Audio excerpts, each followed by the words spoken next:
Turcija nosoda šo rīcību, nosaucot to par jaunu pirātisma aktu un pieprasa Izrēlai nekavējoties atbrīvot aizturētos aktīvistus. Savukārt Itālija paziņo, ka tās vēstniecības Izrēlā, Turcijā un Kiprā ir lūgušas Izrēlai nodrošināt Itālijas pilsoņu drošību uz klāju. Šī jaunākā flotile ir saistīta ar Turcijas organizāciju IHH, to pašu grupu, kas organizēja 2010. gada Mavi Marmara incidentu. Kad Izraēlas jūras spēks sastapās ar aktīvistu pretestību un operācija kļuva nāvējoša, tika nogalināti 10 Turcijas aktīvisti, kas izraisīja krīzi Izraēlas un Turcijas attiecībās. Studijā joprojām kopā ar mani ir vēstnieks Marks Regers, un tagad mums pievienojas arī drošības analītiķis Jonatans Regers. Jonatan, no drošības viedokļa, kādas mācības tika gūtas no 2010. gada Mavi Marmara incidenta? Un vai viena no šīm mācībām ir tā, kāpēc šie kuģi tika tik ilgi novēroti un pārtverti tik tālu no Izraēlas krasta? Jā, un lai pārliecinātos, ka tie nepietuvojās pārāk tuvu, kā arī lai novērstu situāciju, kurā būtu jāizmanto lieli spēki, tika izmantota šāda pieeja toreiz. 2010. gadā tas noveda pie 10 turku civiliedzīvotāju nāves, kas visticamāk bija galvenais iemesls, kāpēc abu valstu attiecības pasliktinājās līdz ļoti zemam līmenim, kāds ir šodien. Izrēla. Un mēs to redzam arī iepriekšējā flotilē rīkojas tālu prom no Izraēlas robežām. Jau ilgi pirms šie aktīvisti pietuvojas Izraēlas krastiem.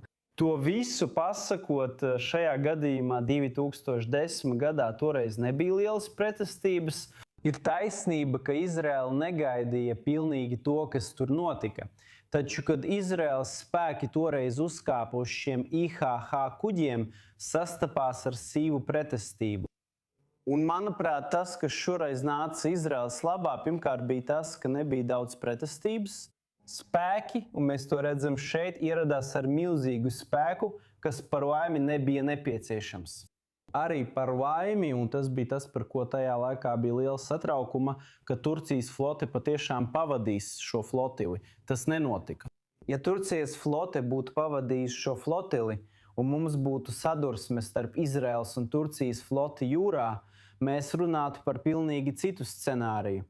Par laimi tas nenotika. Marks, Izraēlas un Turcijas attiecības kopš 2010. gada ir pasliktinājušās. Šobrīd tās nav labā stāvoklī. Tātad, kad notiek šāds incidents un nosodījums nāk no prezidenta Erdogana, vai tam varētu būt kādas reālas diplomātiskas sekas? Vai arī tas ir vienkārši kārtējā publiskā pārmetuma apmaiņa starp Izraēlu un Turciju?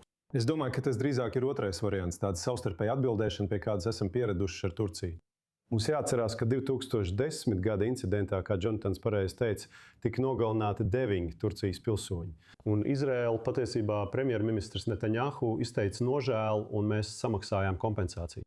Un patiesība ir tāda, ka tā bija kļūda. Viņiem nevajadzēja tikt nogalinātiem. Mēs vienkārši nosūtījām tur mūsu jūras spēku personālu un domājām, ka aizturam protestētājus. Bet izrādījās, ka viņi bija ļoti vardarbīgi. Un mūsu karavīri tika apdraudēti, un mēs no tā esam mācījušies. Un tieši tāpēc, ja jūs tagad paskatīsieties uz attēliem, Izraēlas karavīri dodas turp gatavi jebkādiem notikumiem. Un paldies Dievam, ka tas nav vardarbīgi. Un varbūt tieši Izraēlas spēka pārliecinošās demonstrācijas dēļ nav vardarbības. Un runājot par turkiem, viņi acīm redzot nav draugi. Taču mūsu attiecībās ir bijuši kāpumi un kritumi. 2010. gads bija kritums. Bet tieši pirms šī kara mums bija prezidenta Hercoga vizīte Turcijā.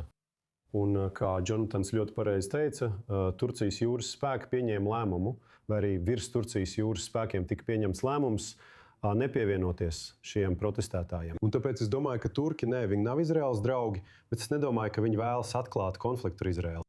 Un tas ir labi.